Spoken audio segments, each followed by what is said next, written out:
इस संसार में आकर के हमें संत महात्मा भी याद दिला रहे हैं। और भगवान की जब कोई कृपा होती है तो हम माँ के गर्भ में भी भगवान को याद करते हैं, परमात्मा को ध्यान करते हैं। जब जब ये इस संसार में हमारे आगे कष्ट आते हैं, दुख आते हैं, कोई हमारे सामने ऐसी दुखदाई आती है, तभी हमें ये परमात्मा याद आता है और तभी हम परमात्मा को याद करते हैं। नहीं तो हम अपने संसार के सुखों में, संसार के आरामों में हम परमात्मा को भूले बैठे हैं। ऐसा कहा भी गया है कि सुख में स्मरण ना किया, दुख में किया याद, कह कबीरा दास की कौन सुने फरियाद। तो ये याद हमें जब आती है जब हमारे ऊपर कोई कष्ट आता है, दुख आता है। और ये ज़िंदगी हमें जब परमात्मा देता है, ज़िंदगी हमारी आती है, तो हम कष्ट से तो वैसे भी आते हैं और हमें अपने आप को बहुत कष्ट होता है। लेकिन जैसे हम इस दुनिया में जन्म लेते आते हैं, हम अपने उन कष्टों को भूल जाते हैं और इस संसार में आकर के हम बदल जाते हैं। ये ऐसा हमारे आपके सबके जीवन में क्यों होता है? क्योंकि जो इस परमात्मा ने हमारे को, हमें जीवात्मा प्रभु ने बनाई आत्मा को हमें जन्म दिया, उस आत्मा का हमारे आप सबके समय के अनुसार, वक्त के अनुसार हम इस दुनिया में आकर के कर्म करते रहे। संसार में आकर के हम इस संसार परमात्मा को भूलते भी रहे, परमात्मा को हम याद नहीं कर सके। ये ज़िंदगी हमारी आज कर्मों के अनुसार, जो जिस तरह से हमने कर्म किए और हम कर्म करके चले गए, हमें अपने आप को ये नहीं पता कि हमने दुनिया में जा कर के क्या किया, कैसा कर्म किया और किस तरह के हमने कर्म किए। इन कर्मों को भी हमारे को हम भूल जाते हैं। जब हमारी एक नई अवस्था आती है, एक नया जीवन आता है, तो हम पिछले कर्मों को भूल जाते हैं। उन कर्मों के अनुसार जो हमको, हमें जो तकलीफ़ होती है, दुख होता है, कष्ट आता है, या कोई भी हमको हारी बीमारी आती है, फिर हम कहते हैं कि हमें पता नहीं परमात्मा ये दुख, ये कष्ट, ये परेशानी हमें कैसे आ गई। क्योंकि ये बात प्रभु परमात्मा ने हमारे को, हमें ये बात जन्म देने के पहले, जन्म से हमारी ज़िंदगी आने से पहले हमें परमात्मा ने इस दुनिया में जैसे ही भेजा, जैसे हमारा जन्म आया, हमें ये आजकल जैसे कोई इंसान गलत काम करता है, चोरी करता है, डकैती बदमाशी करता है, तो उसके लिए जेल खाना बना हुआ है। वो जेल बनी हुई है और उसमें वो बंद रहता है, कैद रहता है। तो उसको उससे अपने कर्मों का ही तो फल मिल रहा है, कर्मों का ही तो ये दंड मिल रहा है। ऐसे हमारे को, हमें हमारी ज़िंदगी के भी कुछ ऐसे कर्म हैं जो हम उनको बाद में याद नहीं कर सकते और ना देख सकते हैं। वो हमारे आप सबके कर्म के अनुसार हमारे इस दुनिया में जब तक हम रहते हैं, जब तक हमारी ज़िंदगी है, तब तक तो हम अपने कर्मों को याद रखते हैं और हम किए हुए कर्मों का हम अपना जो भी फल पाते हैं, जो भी हम अपना कर्मों से कार्य कर रहे हैं। लेकिन जाने के बाद हमारी ज़िंदगी बदल जाती है, हमको कोई पता नहीं रहता। ये इस काल देव भगवान निरंजन को भगवान ने हमें सौंप दिया और यही कहा कि हे प्रभु, अगर ये अपने जो भी कुछ कर्म करे और जिस तरह का भी वो कर्म करे, उसको अपने अगले पल में, अगले ज़िंदगी में उसे याद ना रहे। अगर याद रहेगी तो वो हमारे को याद नहीं करेगा और हमारे कहने में नहीं आएगा और हमारा कहना नहीं मानेगा। उससे परमात्मा का ध्यान रहेगा, प्रभु का उसे ख्याल रहेगा। तो इस ख्यालात से और इस आज ध्यान से हमको परमात्मा के घर से, प्रभु के धाम से हमको अचेत कर दिया। हम जरूर इस संसार में आँख खोल करके जी रहे हैं और देख करके जी रहे हैं, खा पी रहे हैं, चल रहे हैं, काम धंधा सब कुछ कर रहे हैं, लेकिन हम अपने आप अपनी ज़िंदगी को सही मायने में देख नहीं पा रहे हैं। ज़िंदगी यही देख रहे हैं कि हम एक इंसान हैं, एक हम मानव हैं, मनुष्य हैं और हम अच्छी तरह से रह रहे हैं, अच्छी तरह से खा रहे हैं, या हमारी अच्छी आज रेजिडेंसी है, या आज हमारा अच्छा कहीं हमारा खाना पीना है, हमारा जो भी कुछ हमारे को प्रभु ने हमारे कर्मों के अनुसार, हमारे आज किए हुए कर्मों से हमें जो भी कुछ फैसिलिटी मिल रही है वो हमारे को अच्छा दिख रहा है। लेकिन हमें जब इस दुनिया में हमारे जब हम जाते हैं तो उसका भुगतान या उसका जो कुछ हमारा किया हुआ, हम उसका दर्जा पूरा करके नहीं जाते, हम पूरा नहीं कर पाते। ऐसा हमारे कुछ संतों ने, महात्माओं ने ऐसे हमको समझाया है कि अगर जैसे हमारे को हमने एक जन्म में, और जैसे कभी इंसान काफ़ी अपने गलत काम करते हैं, गलत रास्ते पर चलते हैं, या कोई अपना गलत आहार वार करते हैं, खान पान करते हैं, तो वो एक किसी जीव का अगर वो मांस खाते हैं, या किसी भी वो जैसे अंडे खाते हैं, मुर्गे खाते हैं, या वो मांस किसी और का, बकरी भेड़ बकरियों का खाते हैं, इसका खान पान का भी हमें देना पड़ता है। तो जितना भी जीव हम जो आज आचरण करते हैं, जीवों का जितना भी हम जो है ना ये खान पान करते हैं, इसका हमारे ऊपर ऋण चढ़ता है। इस ऋण का जो हमें आगे जाके उसका फल मिलता है, तो वो हमें इसीलिए मिलता है कि हम इसका ऋण चुका सकें, हम इसका भुगतान कर चुके हैं। लेकिन यहाँ हमें क्या है कि हमने इतना जो ऋण ऊपर लिया, इतना ऋण हमने चढ़ाया, इतना हमारे ऊपर पाप पुण्य चढ़ गए, उनका पूरा जो हमने अगले जन्म में नहीं भुगताया और उसका भुगतान नहीं कर पाए, तो वो हमारे जो है ना संचित कर्मों में चले जाते हैं। एक तो हमें प्रारब्ध कर्म के अनुसार हमारे प्रारब्ध पिछले कर्मों से हमें जीवन मिलता है, और जो हमारे पिछले जन्मों से बच जाते हैं कर्म भोगने से या पूरा करने से, वो हमारे संचित कर्मों में चले जाते हैं। जैसे मैंने कई बार ये उदाहरण दिया है कि अगर किसी बैंक से हमने पैसा लिया और उस बैंक का पैसा लिया हमने, कुछ हम देते रहे, कुछ हम नहीं देते रहे, और वो हमारा पैसा हमारे ऊपर अगर वो बढ़ता गया, या अगर उसका हमने पैसा नहीं दिया, तो उसी पे बैंक एक और चक्रवृद्धि ब्याज लगा देती है, यानी ब्याज के ऊपर वो ब्याज लगा देती है, और जैसे वो ब्याज के ऊपर ब्याज लगा देती है तो वो तिगना पैसा हो जाता है।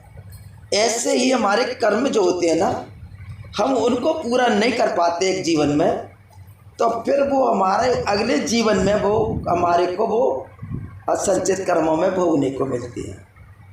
तो यहाँ यही हमें संत महात्मा समझाते हैं कि जो भी हमको जब हमारी मनुष्य की बारी आती है, मनुष्य का जन्म आता है, हम हर बार यही अपने आप को परमात्मा से प्रार्थना करते हैं, निवेदन करते हैं कि प्रभु जो भी कुछ हमारे ऊपर संकट है, कष्ट है, दुख है, इन कष्ट दुख से हमें निकालो, हम तुम्हारे भजन भक्ति भाव करेंगे, सेवा करेंगे, जो भी कुछ है आपकी पूजा पाठ करेंगे। इस दुनिया में हमारे को परमात्मा से तो हम निवेदन करके आते हैं, प्रार्थना करके आते हैं, लेकिन इस दुनिया में आकर के हम क्यों भूल जाते हैं? ये बात हमारे को हमें समझ में बहुत कम आती है, क्योंकि हम इसे समझ नहीं पाते हैं कि हम क्यों भूल जाते हैं। क्योंकि ये जब हम अपने उस माँ के गर्भ में होती हैं तो हमारे अंदर जो है ना, एक हमारे स्थूल से भी और सूक्ष्म शरीर से भी एक कारण शरीर है। वो कारण शरीर इतना एक पतला शरीर होता है और जिसमें बच्चा रहता है, उसमें बच्चे की आँख तो रहती है बंद, लेकिन उसके तेज प्रकाश, उसकी अगर आँखों के ऊपर जो माथा है, यहाँ जो बिंदी लगाती हैं हमारी माता बहन, वो माथे पर भगवान का एक तेज चमकता है। और जब ईश्वर का तेज चमकता है तो उसकी वो तीसरी ही आँख कहते हैं उसको, वो हमारे अंदर जो है वो तीसरा जो नेत्र है, यहाँ तो हम भूल जाते हैं, लेकिन वहाँ उसके तीसरा नेत्र, उसकी जब भगवान की उस पर किरण पड़ती है, प्रभु की जब उस पर याद करता है, वो वहाँ पर पुकार करता है, निवेदन करता है, प्रार्थना करता है, तो यहाँ उसके किरण पड़ती है, उसको साक्षात भगवान का दर्शन होता है। और जब प्रभु का दर्शन होता है तो उसके संकट पे प्रभु ध्यान देता है, उसके दुखों पे ध्यान देता है। और जैसे वो दुखों पे ध्यान देता है तो भगवान की कृपा होती है, परमात्मा की कृपा होती है, तो हमें परमात्मा बजाय ऊपर तो ले जाने के, वो हमारे को हमें उस गर्भ से बाहर निकाल देता है। और यही याद हमें दिलाता है परमात्मा, यही हमको हमें कह कर के भेजता है, यही हमको कहता है कि भाई प्रभु मेरा नाम लेना, मेरा भजन करना, मेरा ध्यान करना, मेरा गुणगान करना। लेकिन इस दुनिया में आकर के हम बिल्कुल भूल जाते हैं। और क्या इस दुनिया को जब आँखों से देखते हैं, आँख खुलती है तो देखते हैं ये दुनिया हमारे को बड़ी दुरंगी नज़र आती है, बड़ी इस दुनिया की चमक दमक जब नज़र आती है तो हम भगवान के बात को, भगवान के ध्यान को भूल जाते हैं। कहते हैं ना कि हमको पता ही नहीं कि भगवान ने क्या कहा, भगवान ने क्या हमको बोला, भगवान ने हमको किसी याद करने को बोला, भजन करने को बोला, लेकिन हमें कोई बात याद नहीं रहती। तो हमारे को ये गुरु नानक देव जी महाराज समझाते थे कि जो माँ के गर्भ में सुमरण किया, बाहर आकर के भूल गया। कहते थे कि भाई जो माँ के गर्भ में तुमने सुमरण किया था, कैसा सुमरण किया कि वहाँ तो ना हमें कोई घर की चिंता, न कोई हमको बाल बच्चों की चिंता, ना कोई हमारा वहाँ पे गृहस्थ है, और न कोई हमारा वहाँ पर कोई घर है, न मकान है, वहाँ कोई भी चीज़ हमें नज़र नहीं आती। सिर्फ हमको भगवान के अलावा कोई दिखाई नहीं देता। तो वहाँ तो हमको हमें भगवान ही दिख रहा है, परमात्मा ही दिख रहा है। लेकिन वो जो सुमरण किया, काय का हमने दुख का, कष्ट का जो सुमरण किया, उस सुमरण से भगवान ने हमको ये ध्यान कराने करके या हमें ये बता करके इस संसार में बाहर भेजा। और हम जैसे ही हमारा यहाँ आकर के जन्म हुआ, हमारी आँख खुल गई, और आँख जब हमारी खुली तो हमको हमें ये दिखाई देने लगा कि भगवान की चीज़ तो हट गई, भगवान का जो ध्यान था वो तो हमारा टूट गया, लेकिन ये संसार का जो ध्यान है या संसार की जो हमारी जो है ध्यान गति है, वो जागृत हो गई। वो हमारे को हमें चेतन आ गया। क्या चेतन आ गया कि हमारे को हमें इस संसार में जो चीज़ें नज़र आने लगी या जो चीज़ हमें दिखाई देने लगी, हमारा ये मन और आज हमारा ध्यान, हमारा ख्याल उधर ही दौड़ने लगा। जैसे जैसे हमारी स्थिति बढ़ती जाती है, जैसे हम बड़े होते जाते हैं, वैसे वैसे हमारे को हमें इस संसार का, इस दुनिया का प्यार और ये हमारे घर परिवार माँ बापों का प्यार हमारे अंदर बढ़ता ही चला जाता है। भगवान को, परमात्मा को और प्रभु के नाम और परमात्मा के प्रेम प्यार को बिल्कुल ही कतई भूल जाते हैं। ये दुनिया का जो प्यार है, ये दुनिया का जो आज हम देख रहे हैं, जो आज ये प्रेम है, ये कभी सदा हमारे साथ नहीं रहा। जबकि हम इसको इतना इन्वॉल्व करते हैं, इसको इतना विश्वास करते हैं, इसके ऊपर अब इतना हम अटल रहते हैं कि ये हमारा प्यार कभी टूटेगा नहीं और कभी ये प्यार छूटेगा नहीं। लेकिन जब कभी हमारी आयु अवस्था पूरी होती है, ये सांस हमारी पूरी होती है और हमारे जाने का जब वक्त आता है, तो हम इस दुनिया में कितने दिल से रोते हैं, हृदय से रोते हैं, प्राणों से रोते हैं और हम सोचते हैं कि हम इस दुनिया को क्यों छोड़ के जा रहे हैं और इस दुनिया को कहाँ जा रहे हैं। ये दुनिया जो हमारी हितकारी है, प्रेम जो हमारा इससे है, वो जब हमारे से टूटता है या छोड़ते हैं तो हमको बड़ा दुख होता है। हमारा दिल रोता है, हमारी अंदर हमारा हृदय रोता है और हम रोते रोते चले जाते हैं। तो इस जिंदगी का ये हमारे को कभी रोना समाप्त नहीं होगा। हम हर बार सोचते हैं, हर बार ये हमारा विचार रहता है, ख्याल रहता है कि मैं प्रभु, हम अब की बार आएंगे तो हम प्रभु से मिलेंगे, भगवान का भजन करेंगे, प्रभु का नाम लेंगे। हर बार प्रेरणा रहती है, हर बार ये हमारी इच्छा रहती है। लेकिन कभी हम आए या कभी हमारा जन्म हुआ, लेकिन हमने प्रभु का नाम और भजन सुमरण नहीं किया। इस संसार के काम तो हमने दुनिया के करे, दुनिया से हमने हित किया, प्रेम किया, दुनिया को हमने अपने परिवार हित या हम अपने सगे भाई बंद से खूब प्रेम किया, लेकिन भगवान के प्रेम को हमने नहीं समझा, ना भगवान के प्रेम। तो ये जिंदगी हमारी बजाय संसार के हित में तो जाती है, हित में चली गई, संसार के तो कार्यक्रम में चली गई, लेकिन प्रभु के परमात्मा के धाम या प्रभु परमात्मा के घर नहीं गई। तो ये जो आज हम सभी बहन भाई जिस शरीर में आज आए हैं, आज जिस शरीर में हमारा जन्म है, ये शरीर हमारा माटी पानी का है और इस माटी पानी के शरीर में हम बैठ करके या इस आज हम अपने शरीर में बैठ करके हम कोई भी अगर किसी संसार में बैठ आ करके कहीं भी जन्म ले करके और अगर ये कहा जाए कि मैं यहाँ पर किसी भी परिवार में, किसी भी अगर गांव में, देश में मैं स्थित रहूँगा, मैं कभी नहीं जाऊँगा और ये जो कुछ है सब ये मेरा है।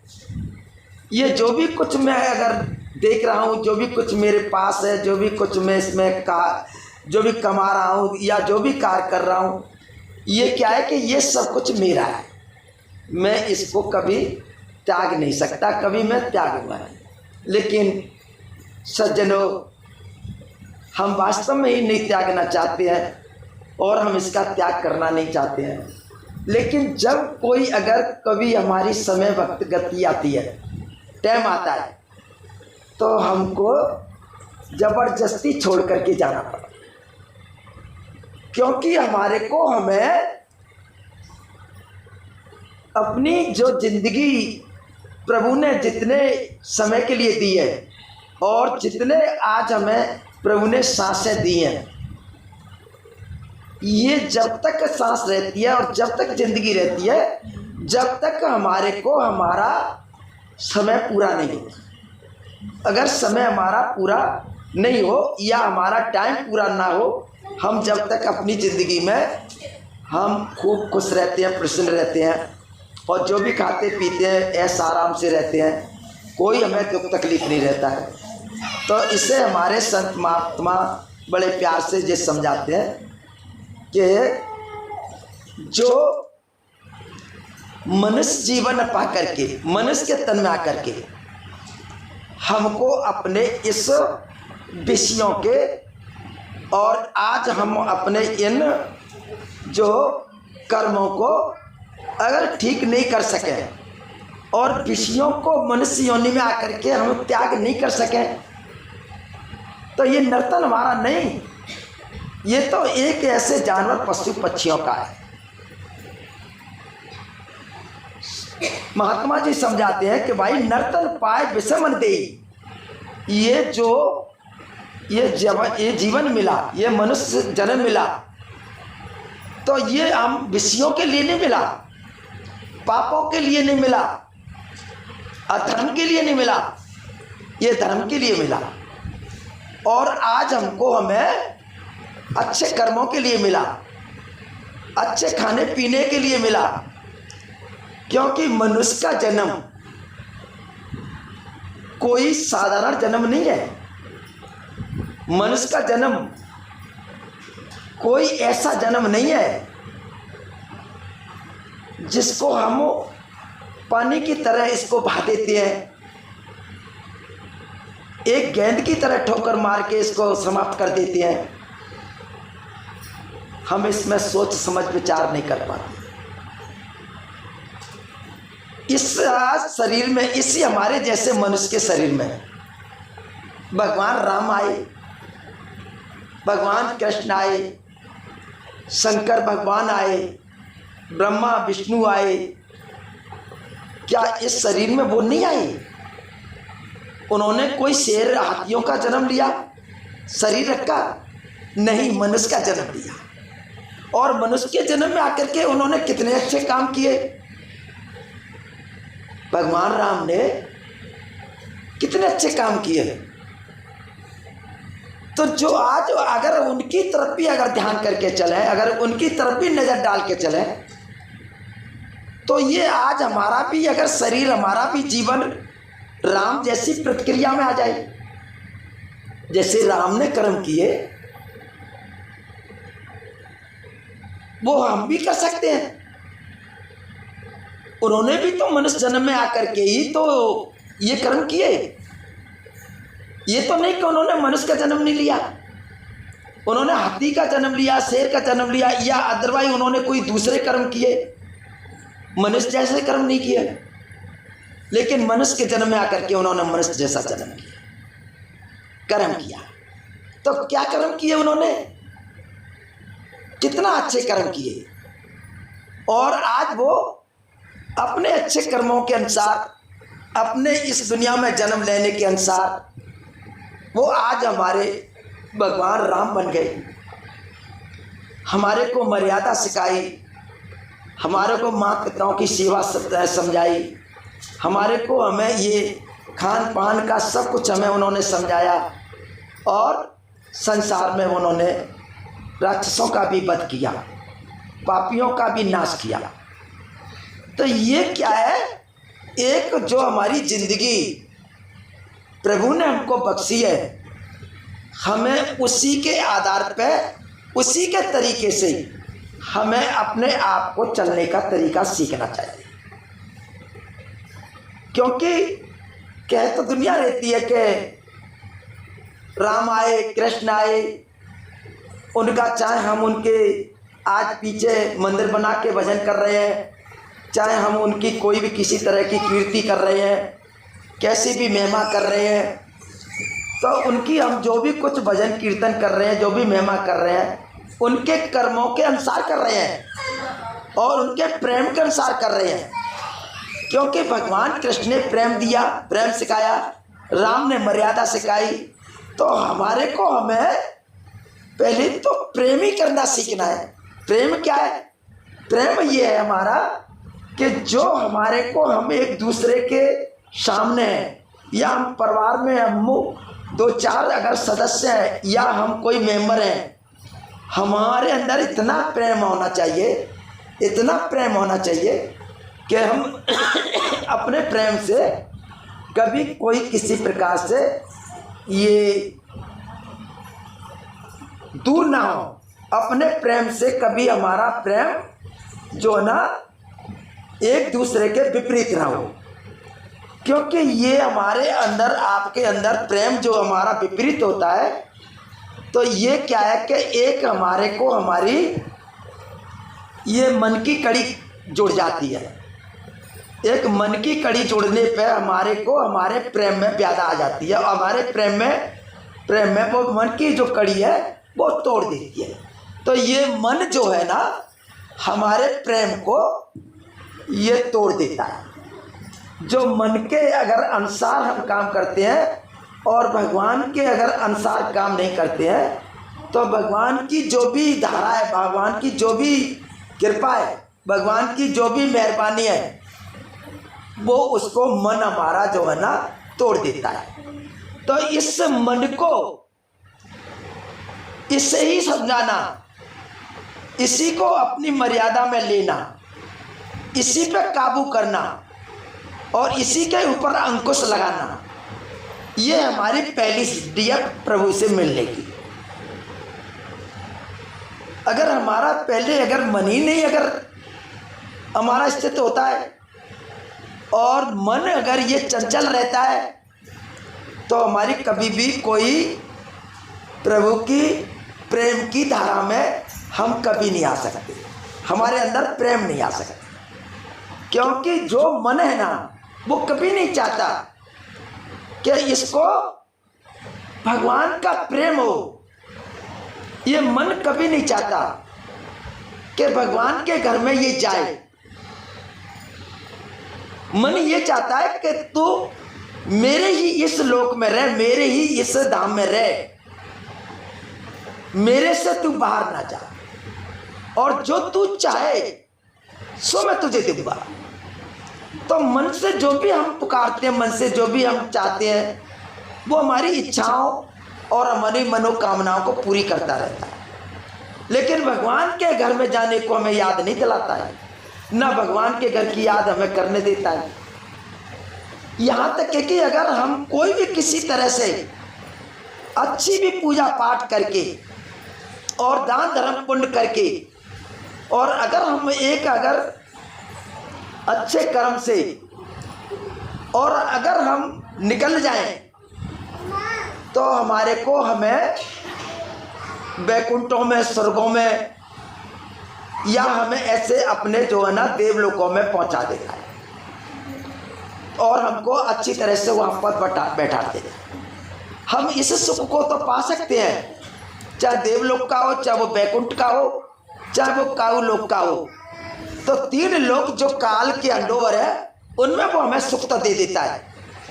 और यहाँ तक भी है कि अगर कोई और भी अच्छा कोई अपनी अटल भक्ति करने वाला है, कोई अगर अटल पूजा भक्ति भाव करने वाला है तो उन्हें वो मुक्ति भी कहीं तक दे देता है, जिसको हम कहते हैं ना कल्पत मुक्ति।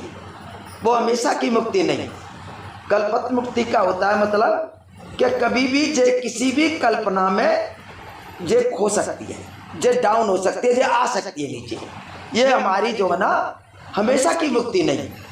तो यहाँ तक उसको हद जो दी है प्रभु ने, वहाँ तक उसकी हद हमारी जो है ना हमको इस ब्रह्मलोक में ये कल्पत मुक्ति दे देता है। तो मेरा आज कहने का भाव भी ये है कि हमें तो इस कल्पत मुक्ति से या हमें इस देवलोक स्वर्ग वैकुंठों से हमारे को हमें कोई भी हमारा काम नहीं बनता, और हमारी हमेशा के लिए ज़िंदगी हमारी सदा प्रभु के धाम नहीं जाती, प्रभु से नहीं मिलती।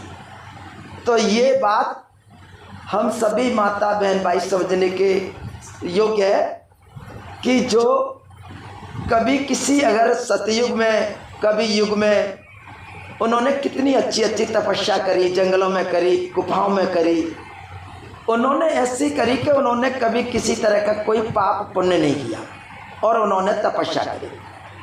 तो उनको भी भगवान की कृपा ऐसी हुई, ऐसी प्रभु ने दया करी, इनको अच्छा जो है ना लोक मिले, देवलोक मिले, स्वर्ग लोक मिले, वैकुंठ लोक मिले। आज वो ही देवता अपनी जिंदगी के लिए तरस रहे हैं।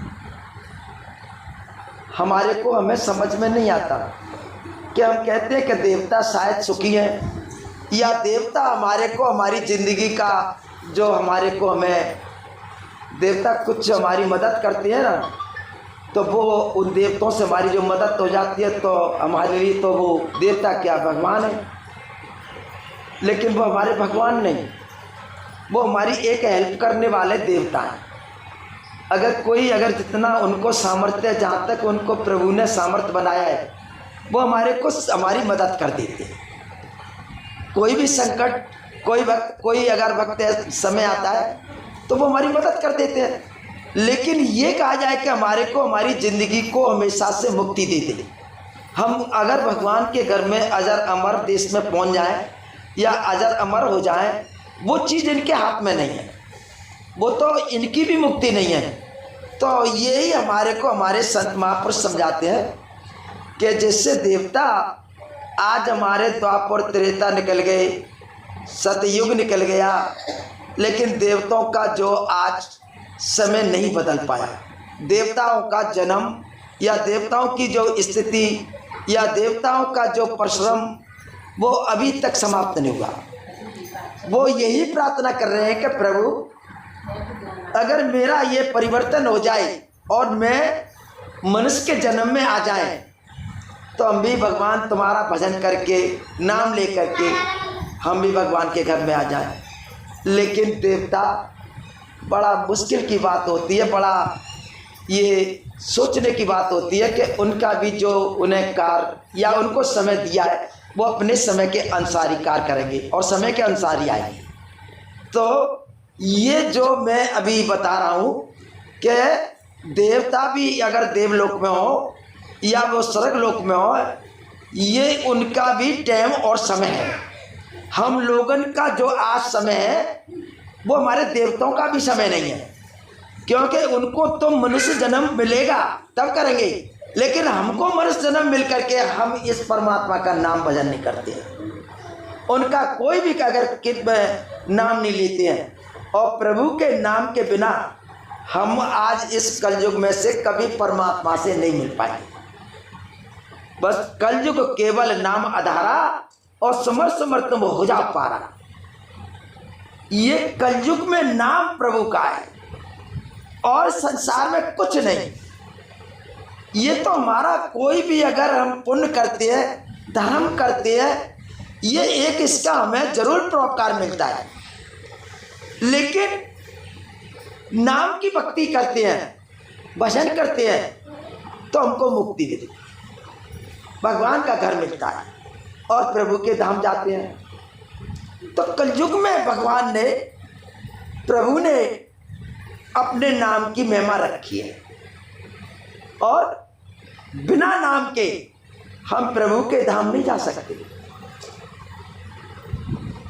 उस प्रभु के ही सत्य नाम से हम उस सत्य परमात्मा से मिलेंगे जो सच्चा है। ये दुनिया सत्य नहीं है, ये दुनिया सत्य नहीं है और ना सच्ची है, ये दुनिया झूठ है। अगर ये झूठ ना होती और ये सत्य होती, तो आज हमारा जीवन सत्य होता। लेकिन झूठा भी आज हम शरीर जो पहन के आए हैं, ये भी हमारा झूठा है, और इस दुनिया में जो भी हम देख रहे हैं वो भी आज झूठा है। इस कभी कोई हमारे साथ कोई चीज़ नहीं जाती, न शरीर जाता है, न कोई हमारे और परिवार का साथ जाता है। जिनको हमने हित किया, प्रेम किया, वो भी हमारा साथ छोड़ देते हैं। तो जीवन हमारा क्या है? एक अपना जीवन अकेला, आता भी अकेला है, जाता भी अकेला है। लेकिन जब आते हैं तो कुछ भगवान हमारे ऊपर कृपा करता है, तो हमें भेजता है। आत्मा ही तो हमारी अकेली है, हमारी आत्मा ही तो शरीर में आई है, और इस शरीर से आत्मा निकल जाए, फिर इस शरीर का क्या होता है? ये शरीर हमारा जो है ना नाशमान, ये आज हमारा जो है ना शरीर जो 5 तत्व से जो प्रभु ने बनाया है, जैसे मिट्टी है, पानी है, अग्नि है, ये वायु है, आकाश है, ऐसे ये 5 तत्व से जो शरीर बना है। लेकिन जब इसकी समाप्ति होती है तो ये 5 तत्व हमारे सामने हैं। मिट्टी मिट्टी में जाती है, पानी पानी में जाता है, ऐसे अग्नि अग्नि में जाती है, और वायु हवा जो है वो हवा में मिल जाती है, और आकाश जो मैं बोल रहा हूँ ये भी जा कर के हमारे उस अन्यद शब्द के आकाश में मिल जाता है, जीवन समाप्त हो जाता है। तो इसमें जो चीज़ हमारी अजर अमर है और वो सदा जो है कभी नहीं वो समाप्त होती है, ना कभी वो मरती है, वो हमारी आत्मा है। तो इस आत्मा को ही तो हमको देखना है, इसी को तो समझना है।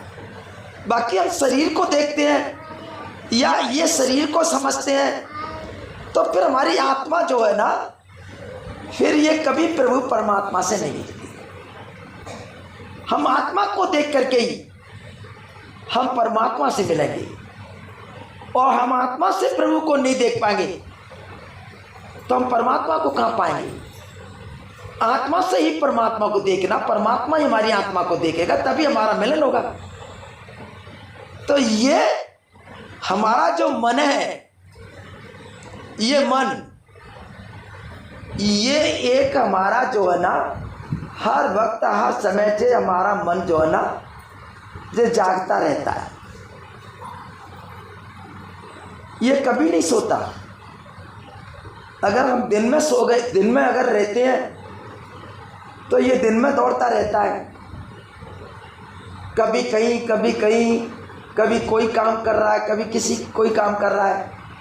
और अगर जब सो जाते हैं ना, तो ये हमारे शरीर से निकल करके दुनिया की सैर करता है। दुनिया के जो हम कहते हैं ना सपने, ये दुनिया की सैर करता है, हमारे आगे बड़े बड़े सपने ला के रख देता है, बड़े बड़े ख्यालात ला के रख देता है, विचार ला के रख देता है।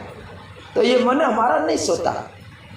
तो ये बात जो अभी आप सुन रही थी, मैं कैसे सोऊं, यानी हमारी आत्मा किस तरह से शांति हो और कैसे हमारी आत्मा को आराम मिले। ये मन जो है ना, हमारी आत्मा को नहीं छोड़ता। आत्मा का रिश्ता जो आप मन से हमारा जुड़ा है, ये मन जब तक अगर हमारे को नहीं छोड़ता, तब तक हमारी आत्मा आराम से नहीं रह सकती, सुखी से नहीं रह सकती, शांति से नहीं रह सकती।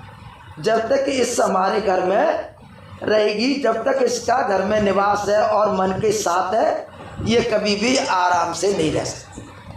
तो इसी को हमारे संत महात्मा कहते हैं कि भाई, आप अगर किसी ऐसे महापुरुष संत महात्मा से हमें अगर ऐसी कुछ चेतनता मिल जाए और भगवान के घर का हमको सही रास्ता मिल जाए, जो हमें भगवान के घर में जाना है, ये बार बार जन्म नहीं हमको मिलना, ये बार बार इस संसार में आना या जाना हमारा ये समापन हो जाए, तो हम भगवान के साथ एक में हो जाए।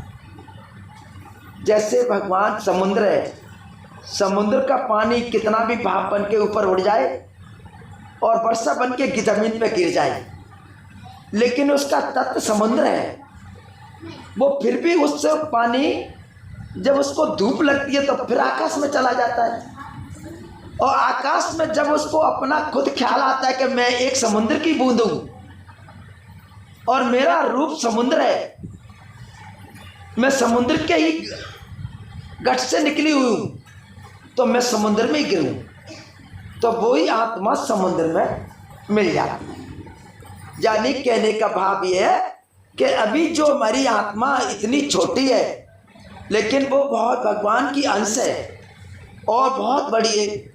लेकिन जब वो भगवान के अगर अंग में मिल जाती है, भगवान के संग मिल जाती है, तो वही उसका विराट रूप हो जाता है, वही समुद्र हो जाती है। ऐसे ही हमारे एक संत महात्मा कहा करते थे कि गई लोड़ी था सिंध की लहर, आप पानी में बही कौन सुनावे बैठ। लोड़ी कहते हैं एक नमक की पुड़िया, और समुद्र में समुद्र की थाल लेने गई कि मैं इसकी समुद्र की थाल लेकर के आऊंगी, लेकिन वो तो पानी में गल गई। समुद्र नमक था, वो पानी में घुल गया, तो थाल लेने कौन आए, वो तो समुद्र बन गई।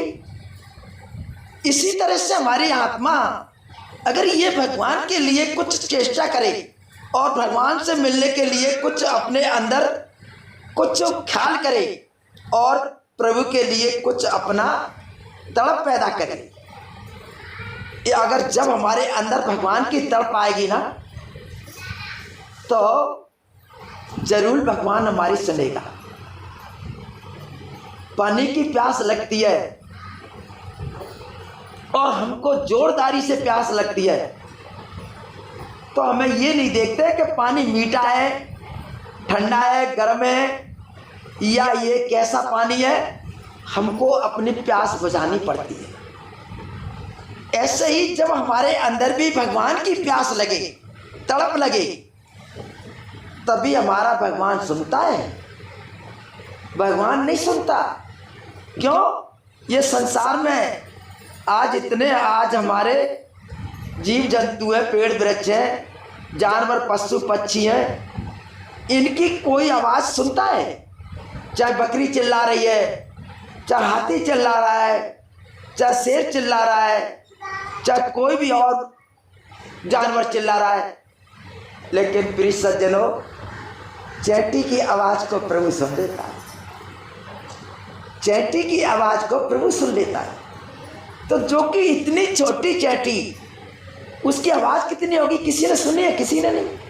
हम हर जानवर, कीड़े मकोड़ों की आवाज़ सुन लेते हैं, लेकिन चैंटी की आवाज़ को नहीं सुन पाते। इसी तरह से सज्जनों, हमें भगवान को याद करना, प्रभु का ध्यान करना, प्रभु का भजन करना, हमारे को कोई ऐसे हाथी जैसी आवाज़ नहीं निकालनी है, हमें शेर जैसी आवाज़ नहीं निकालनी है। हमारे काफ़ी भाई बहन पढ़े लिखे बुद्धिमान आप हम देख रहे हैं, कोई हरिद्वार में जाता है, कोई काशी में जाता है, कोई मथुरा में जाता है, कोई वृंदावन में जाता है, कोई राधे राधे कहता है, कोई कृष्ण कृष्ण कहता है, कोई राधा बिहारी कहता है, कोई कुछ कहता है। दुनिया में इसी तरह का ये हंगामा करते हुए घूम रहे हैं। तो जो आवाज़ हमारी निकल रही है, ये आवाज़ को भगवान कभी नहीं सुनते और इस आवाज़ से कभी भगवान हमारे पास नहीं आते। भगवान तो हमारे को हमारी आत्मा की आवाज़ से आते हैं। अगर हम उसको आवाज़ आत्मा से बैठ करके ध्यान करके हम अपने अगर मुंह को, अपनी जबान को बंद करके हम भगवान को अगर याद करें तो हमारी आत्मा की आवाज़ को भगवान तुरंत समझ। ये बात हमारी आत्म सो परमात्म, परमात्म सो आत्मा। कहने का मेरा भाव ये है कि आत्मा में और परमात्मा में कोई भी फर्क नहीं, किसी भी प्रकार का कोई फर्क नहीं है। जैसे माँ के गर्भ से बच्चा जन्म लेता है ना, तो माँ में और बच्चे में कोई फर्क नहीं है। फर्क ये है कि वो बाहर आ गया, बच्चा बन गया, अंदर था वो आत्मा में था, बाहर आ गया बच्चा बन गया। लेकिन फिर भी किसी का बच्चा अगर दूर हो जाए नजर से, आत्मा कितनी तड़पती है, माँ की कितनी रोती है। नेक भी अगर उसकी नज़र से अगर दूर हट जाए, कोई बात हो जाए, तो माँ रोते रोते घर भर देती है, खाना छोड़ देती है और रो रो करके घर भर देती है। कितनी सोचने की बात है। अगर वो बच्चा कितना भी छोटा हो और माँ पे कितना भी काम हो, घर का रोटी बनाना, झाड़ू लगाना, बर्तन मांजना और भी काम अगर करके और भी काम है, लेकिन बच्चा अगर आंगन में खेलता है या किसी चौधरी पे खेलता है, माँ का ध्यान उधर ही रहता है। कहीं वो मेरा बच्चा कहीं अग्नि में हाथ ना दे दे, कहीं मेरा बच्चा उस चौधरी से नहीं लुढ़क जाए, कहीं मेरा बच्चा कहीं गिर ना जाए। तो माँ कितना ख्याल रखती है, कितना ध्यान रखती है और सारा काम करती है। ये बात तो हमारे आप सबके आपके पास दूर नहीं कि आप मेहनत करिए, काम करिए। कोई काम की मने संत नहीं करते मने, और ये भी नहीं कहते कि भाई काम छोड़ करके आप बैठ करके भजन करिए।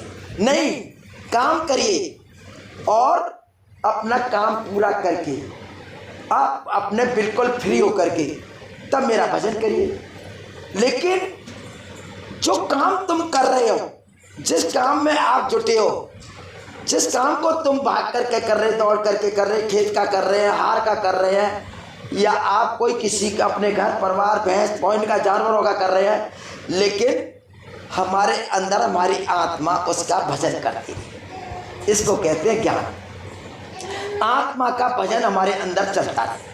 हम काम कर रहे हैं, इसको भगवान कहते हैं कि मेरे को वो हर घड़ी हर 24 घंटा मुझे याद कर रहा है। इसको संतों ने कहा है कि रमे निरंतर आत्मा, निरंतर हर घड़ी हर समय रमे निरंतर आत्मा घट आठों याम, आठों याम और जैते धरा संतन ने राम तई का।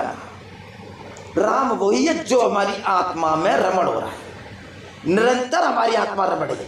हमने मंदिर में तो जाकर के भगवान राम को याद कर लिया और मंदिर से नीचे उतर गए तो राम को भूल गए। किसी भी मंदिर में किसी भी देवता की पूजा करने जाते हैं, उस समय तो ख्याल रहता है, विचार रहता है, ध्यान रहता है, मंदिर में पूजा करते हैं, उनका नाम हमें याद रहता है, हमारी जिह्वा पे रहता है। लेकिन वहाँ से एक आग डट करके नीचे आ गए तो हमारा ध्यान बदल गया। फिर हमको परिवार में ध्यान लग गया, बच्चों में ध्यान लग गया, काम धंधे में ध्यान लग गया। तो वो ध्यान हमारा कब तक था? वो जब तक उस मंदिर में थे। तो वो आज वो हमारा ध्यान या वो हमारा नाम या वो हमारी याद वो कब तक थी? जब तक मंदिर में। मंदिर से आ गए, घर आ गए, हम भूल गए। ना हमारे अंदर है, ना हमारी जबान पर है, ना हमारे को हमारे सामने है। वो चीज हमारी क्या है? ये संसारिक पूजा, ये संसारिक हमारा जो मनुष्य जीवन का जो कर्तव्य है, मनुष्य जीवन का जो आज हमारा जो परोपकार है, सेवाकार है, वो ये आज हमारा बाहर की पूजा है। लेकिन भगवान कभी हमको बाहर के तरीके से नहीं मिले। जिसको मिला परमात्मा अंदर ही मिला। जिसको मिलेगा भी तो परमात्मा अपने अंदर ही मिलेगा। कभी किसी को भगवान बाहर नहीं मिलते और कभी किसी को भगवान बाहर इन नजरों से नजर नहीं आते। अगर भगवान हमारे पास भी आ जाए, हमारे पास से निकल जाए, तो हम उनको समझ नहीं पाएंगे, समझ नहीं पाएंगे। सुबह से शाम तक भक्ति करो, नाम लेते रहो, उनके लिए मंदिर में बैठे रहो, किसी भी तरह का कोई पाठ करते रहो, सब कुछ आपका अच्छा है। ये आपका जो आप सेवा भक्ति भाव कर रहे हैं, ये अच्छी है, इसका फल हमें अच्छा है। लेकिन भगवान से मिलना बड़ा कठिन, भगवान से नहीं मिल सकते। तो ये वो हमारी पूजा, ये आज जो वर्तमान में चल रही है, जो आज हम इससे अपने शरीर से जो कर रहे हैं, ये सिर्फ हमारे शरीर के ही परोपकार की है, हमारे शरीर के ही संबंधित है। अगर हमने पूजा पाठ किया, हमने कोई धर्म पुण्य किया, दान धर्म किया, ये जो पूजा हमारी सिर्फ क्या है? आगे के जन्म के लिए, आगे के हमारे अच्छे जीवन के लिए एक परोपकार, अच्छा कर्म किया। क्योंकि हम ऐसा परोपकार करके जा रहे हैं, ऐसा पुण्य करके जा रहे हैं, धर्म करके जा रहे हैं, नाम ले करके जा रहे हैं, भगवान को याद करके जा रहे हैं, जो भी सेवा भक्ति भाव करके जा रहे हैं, उसका हमको आगे चल के एक अच्छा हमें जन्म मिले और एक अच्छे परिवार मिले और हम किसी जा करके किसी देश में, किसी भी अगर राज्य में हम जा करके कोई अच्छे घराने में राजपाट करें या हम कोई अच्छे सेठ साहूकार बने, जिम्मेदार बने, इसका ये फल मिलता है। लेकिन भगवान का घर नहीं मिलता। भगवान का घर तो हमारे को जब मिलता है जब हम इस पूजा पाठ से हम अपने अंदर की पूजा पाठ में आ जाते हैं। इसको कहते हैं सरगुण की पूजा, और जो पूजा अंदर की है उसको कहते हैं निर्गुण की पूजा। यानी उसमें कोई भी किसी तरह का दाग ना हो, कोई किसी में उसमें हमारा जो है ना लगाव ना हो, कोई न किसी तरह से हमारा इसमें किसी तरह का जो हमारा संसारिक जो सहार है या हित है वो ना हो, ये निर्गुण की पूजा। हमें एक ही बात याद रहे कि बस प्रभु हम आपके धाम आ जाए, आपके घर में आ जाए। यही जीवन का हमारे सबसे बड़ा कल्याण और सबसे बड़ा जीवन का आज हमारी भक्ति भाव है। आज लाखों करोड़ों अरबों खरबों हमारे जीवन निकल गए पर प्रभु नहीं मिले। और ऐसी अगर भक्ति भाव पूजा करते करते जीवन तो हमने बहुत अनेक पाए, लेकिन हमारे जीवन में कभी हमारा जिंदगी का छुटकारा नहीं। हम इस शरीर की जेल खाने से कभी आज़ाद नहीं। चाहे किसी भी योनि में जेल में हम गए, किसी भी योनि में जन्म लिया, हमने उसमें जाकर के अपने हमारी आत्मा को भोगना ही पड़ा। चाहे वो किसी भी कीड़े की हो, मकोड़े की हो, चाहे वो किसी जानवर की हो, उसमें आत्मा जाएगी, उसमें दुखी उठाएगी, उसमें जाएगी, उसमें उससे कष्ट उठाना है। तो ये कभी हमारी आत्मा को शांति और सुख नहीं मिलता। हम शरीर में कहते हैं ना हमको आराम नहीं, हम कहते हैं हमको सुख नहीं, हमको कोई आराम नहीं, या हमें कोई शांति नहीं। ये क्या कारण है? यह सब कुछ हमारे कर्मों का फल है। इसमें कोई डाउट नहीं कि हमारा कर्म नहीं है। जैसे कहते ना कर्मों से तो हमें सुत पत्र मिलते हैं, कर्मों से ही सुत नारी मिलती है। तो कर्म ही प्रधान है। अगर हमें सुत नारी भी मिल जाए तो हमारा घर स्वर्ग बन जाए, और अगर सुत पुत्र मिल जाए तो हमारा उस संसार में नाम कर जाए। और भैया अगर सुत नारी नहीं मिले तो घर एकदम राक्षस बन जाए। अगर सुत पुत्र नहीं अगर हमारा निकले तो हमारे का जान का फंदा पड़ जाए। तो ये भी एक हमारी जिंदगी ये बड़ी दुख सुख में है। हम कौन कौन से अगर दुख से सुख निकलेंगे और कौन कौन से दुख को हम अगर पूरा करेंगे, कौन कौन से दुख से हम आज में छुटकारा पाएंगे। एक दुख अगर छुटकारा देता है, दूसरा दुख आ जाता है, दूसरा छुटकारा देता है, तीसरा आ जाता है, तीसरा देता है, चौथा आ जाता है। तो इस संसार के माया मोह में हमारे अनेक दुख, एक दुख नहीं बहुत अनेक दुख हैं। इन दुखों से निकलना हमारी जिंदगी का बहुत ही मुश्किल की बात है। इसको संत महात्मा कहते हैं कि भाई ये आज जो दुख सुख का जो संसार है, भाई इस दुख सुख संसार से आप निकल चलो। क्या है कि जो हमारे अंदर ये हमारी आत्मा है, इस आत्मा को ही अगर ये पावक नाम और पवित्र नाम और ये आज भगवान का सतनाम अगर मिल जाए तो हमारी आत्मा इसका अगर ध्यान करे, इसका ख्याल करे, इसका नमन करे, इसका भजन करे, हमारी आत्मा निकल जाए। और हम इसका अगर नाम नहीं लेते, भजन नहीं करते, ध्यान नहीं करते, दुनिया का भजन करते हैं, दुनिया का हम वो करते हैं, हम दुनिया चाहते हैं, दुनिया से हम लगे हुए हैं, दुनिया से प्यार करते हैं, भगवान को प्यार नहीं करते हैं, तो हम भगवान के घर कैसे जाएंगे? भगवान के तो अंश है ना। रामायण में लिखा है ना, ईश्वर अंश जीव अविनाशी। क्या है हमारे अंदर? ईश्वर का अंश, और वो अविनाशी है। साधन धाम मोक्ष द्वारा, साधन धाम मोक्ष कर द्वारा। कहते तू ईश्वर का अंश है, तू शरीर नहीं। हम शरीर समझ बैठे, हम कहते हमारा शरीर है, लेकिन भगवान के भक्त क्या कहते हैं? नहीं, हम एक अंश है, आत्मा है, शरीर नहीं। शरीर तो मिट्टी है, शरीर क्या है? पानी है। तो जो चीज हमारे अंदर सत्य है वो हमारी आत्मा है। तो हमको आत्मा समझना चाहिए ना कि हम आत्मा है, लेकिन हम आत्मा नहीं समझते। हम क्या समझते? हम शरीर है। तो इसको हमारे संत महात्मा कहते हैं, जो शरीर समझते हैं लोग, वो इसमें बैठ करके बड़े खोटे कर्म करते हैं, इसमें बैठ करके बड़े पाप कमाते हैं। इसमें बैठ करके बड़े वो अपने ऐसे अपराध करते हैं, चोरी करते हैं, गुंडागिरी करते हैं, बदमाशी करते हैं, झूठ बोलते हैं, गलत करते हैं काम, माता बहनों इसी में बैठ करके करते हैं। तो क्या फिर हम ये कहें कि हे भगवान हमको आज इनसे दुख से हमें निकाल लो? भाई बीज तो बोया हमने, तो काटेगा कौन? किसान खेत में अगर कांटे बो देगा फिर उसे गेहूँ कहाँ से मिलेंगे? अगर उसने खेत में बबूर बो दिए तो आम कहाँ से खाएगा? वो आम बोएगा जभी तो आम खाएगा। तो हमने अच्छा कर्म नहीं किया तो हमको फिर अच्छा फल कहाँ से मिलेगा? अगर खोटे कर्म किए तो खोटे कर्म से तो हमको खोटा कर्म मिलेगा। भाई जैसा कर्म करोगे वैसा ही तो कर्म का फल मिलेगा। तो हम ये बात अपने मनुष्य जीवन में भी आकर के समझते नहीं।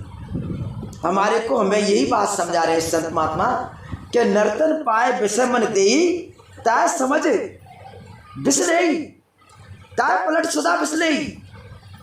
के नर्तन पा करके, मनुष्य का जन्म पा करके और हमने विषयों से निकाला, तब भी तो भगवान को याद किया और इस संकट से निकाला, ऐसे दुखों से निकाला। और फिर तुम अगर मनुष्य पा करके फिर संकट से निकल करके फिर तुम विषयों को पा रहे हो, फिर विष का काम कर रहे हो, तो भाई अमृत का पियोगे तुम? फिर अमृत का पियोगे? जब विष पी रहे हैं तुम तो अमृत का पियोगे तुम?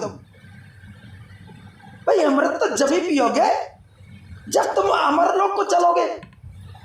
जब तुम काल लोक को जा रहे हो तो काल तो राक्षस है हमारा। भाई रावण के राज में क्या था? विष को पीना, शराब पीना, नशा करना, राक्षसों का काम यही था।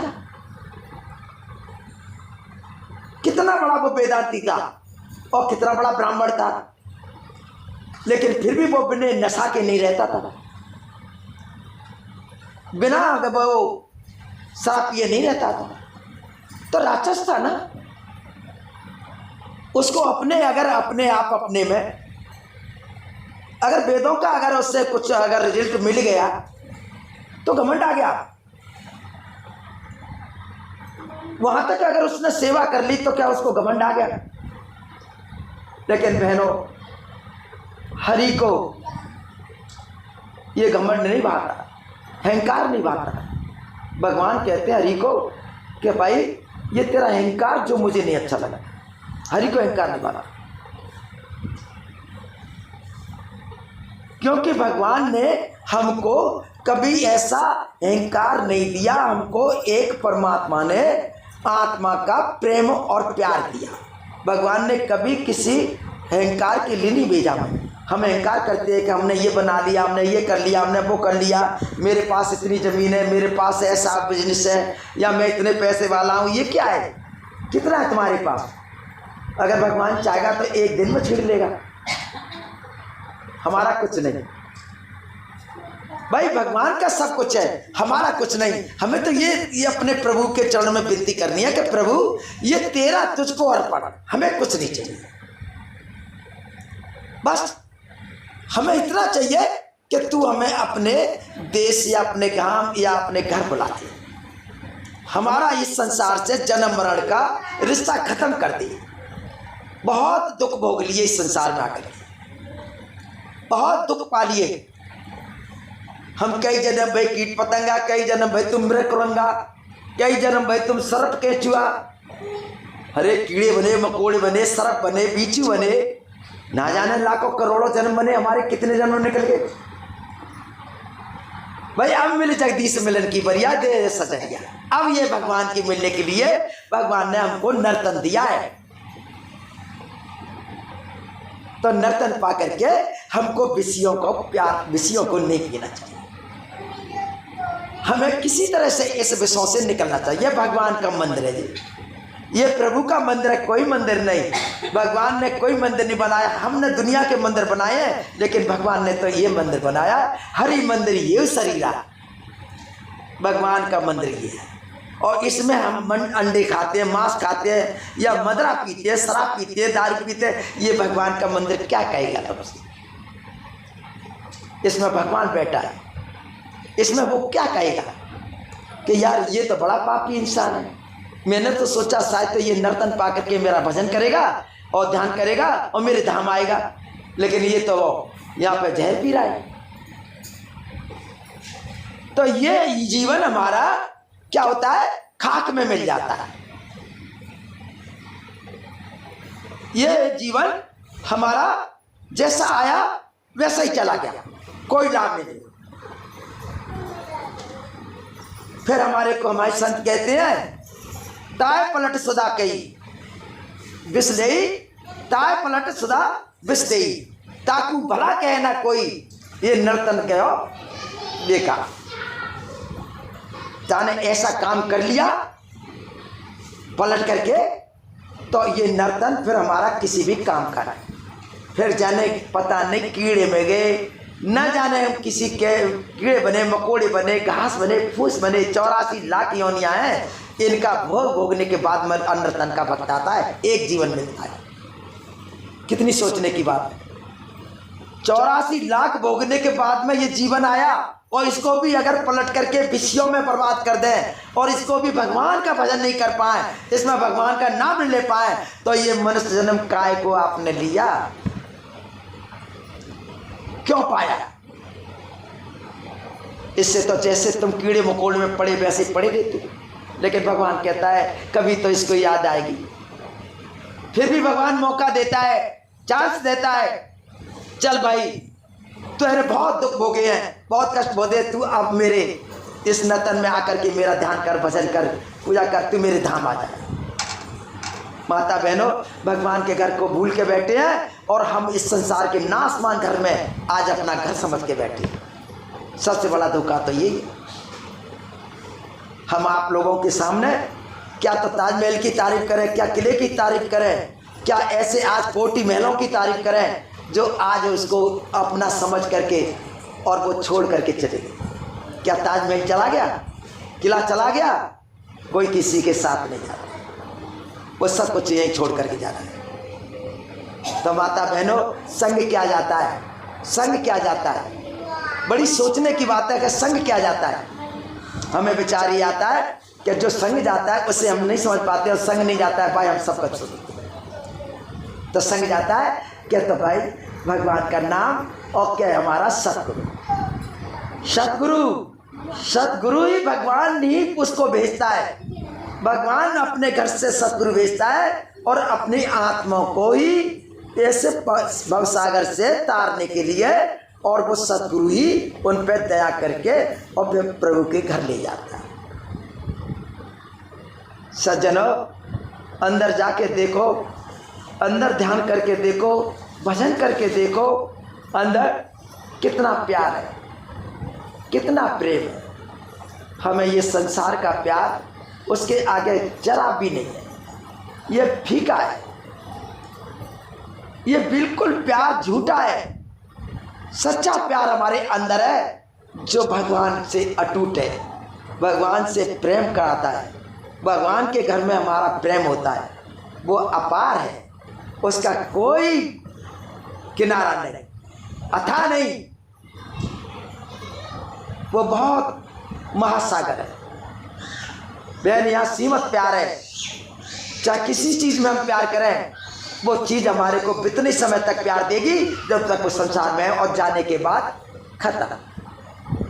लेकिन भगवान के घर में जाने से अपार प्यार है, आनंद है। उस आनंद में जो संत महात्मा रहते हैं, हमारे संत ऋषि मुनि रहते हैं, वो संत हमारे भगवान के साथ एक में होते हैं, परमात्मा से मिले होते हैं। तो मेरा आज कहने का भाव ये है आप सबसे कि जितना हो बितना, जितना आप अपने शरीर को कष्ट दे करके, दुख दे करके, कितना भी आज परेशानी का सामना करके, माता बहनों भजन करो। यही एक मेरी अमानत है, यही मेरा एक वचन है और मेरा कोई वचन है। जो बहन, जो भाई अगर वो अपने मन से, दिल से, आत्मा से भजन करेगा, माता बहनों, उसको भगवान अपने घर बुला लेगा। क्यों बहनों? भगवान को कभी यहाँ की किसी भी अमानत की जरूरत नहीं, घर की मकान की जरूरत नहीं, यहाँ तुम्हारे धन दौलत की जरूरत नहीं। माता बहनों को तुम्हारे भाव का भूखा है। भाव है तुम्हारा आत्मा का, मन का नहीं, आत्मा का भाव। और आत्मा से हम भगवान को याद करेंगे, भगवान हमारी आकर के छत्र छाया करेगा, रक्षा करेगा, और भगवान हमारे को हमें अपने घर बुला लेगा। भगवान का कहना यही है कि माता बहनों, भाव का भूखा हूं मैं, मुझे किसी की अमानत का नहीं, ये अमानत मैंने ही दी है, और मेरी अमानत को मुझे वापस करो तो ये आपका कोई परोपकार नहीं, आपका परोपकार है भजन। अगर भजन करोगे मेरे लिए परोपकार है, और अगर मेरी अमानत को मुझे वापस करोगे तो मेरे लिए कोई परोपकार नहीं है।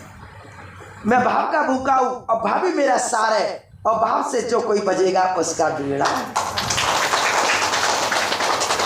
यही मेरा वचन है बहनों। शरीर तो मेरा भी नहीं रहेगा, शरीर तुम्हारा भी नहीं रहेगा। ये मेरा, जो मेरे घट से परमात्मा शब्द निकालता है, जो शब्द निकल रहे हैं, यही आपके सामने गूंजते रहेंगे, यही आपके सामने बार बार आते रहेंगे। लेकिन शरीर मेरा स्थायी नहीं, शरीर तो एक दिन मेरा भी समापन होगा। तो मेरा कहने का भाव ये है कि आप भजन पे ध्यान दो, और घंटे, 2 घंटे, 3 घंटे, कहते ना, जितना भी आप जितना कर सको और जितनी ताकत लगा सको, आप माता बहनों भजन में लगा दो। मैं आपको एक तरह से हाथ पसारे खड़ा हूँ, और मैं आपको गोद में उठा लूँगा, मेरी मंजिल पे पहुँच जाओ। बस यही मेरा कहना है, आप इस संसार से छुटकारा पा जाओ।